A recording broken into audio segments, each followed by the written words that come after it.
ক্রিকেটের ব্যাপারে আন্তর্জাতিক রাজনৈতিক প্রশ্ন জড়িত আছে, আমাদের দেশের সম্মান জড়িত আছে। নিঃসন্দেহে আমাদের একজন ক্রিকেটারকে অপমান করা হয়েছে, আমরা মনে করি এটা আমাদের দেশকে অপমান করা হয়েছে।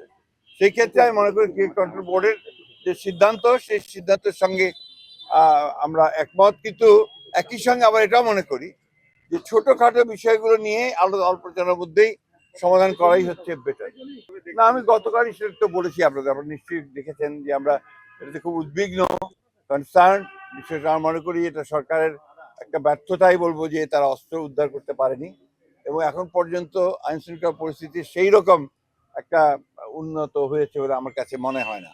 তবে আমি আশাবাদী, আমি মনে করি যে নির্বাচন চলাকালীন সবাই সেটা ইমপ্রুভ করবে আরো, এবং একটা ভালো অবস্থায় আসবে। আমরা তো যতদিন দেখে এসেছি বড় দুই দল বলতে বোঝানো হতো যে আওয়ামী লীগ, যেটা এখন আপনার হয়ে গেছে, নিষিদ্ধ হয়েছে। আমি আপনার মনে করি যে এটা সবার বেলা প্রযোজ্য না।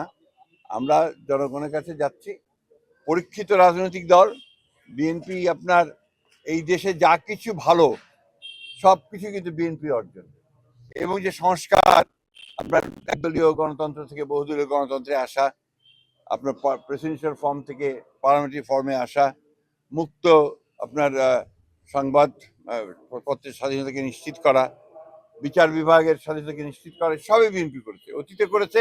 বিএনপি 31 দফার মধ্য দিয়ে ওটাকে আরো নিশ্চিত করেছে, এবং এখন যে সংস্কার সংস্কার কমিশনের মাধ্যমে গৃহীত হয়েছে তার সবই বিএনপির কমিশনের মধ্যে আছে, তার প্রস্তাবের মধ্যে আছে। সুতরাং আমরা মনে করি যে বিএনপি নিঃসন্দেহে সেলফ সাফিসিয়েন্ট একটি রাজনৈতিক দল, যে অতীতে এককভাবেই সরকার চালিয়েছে, সরকারের ছিল, এবং সবচেয়ে ভালো কাজগুলো বিএনপি করতে সক্ষম হয়েছে।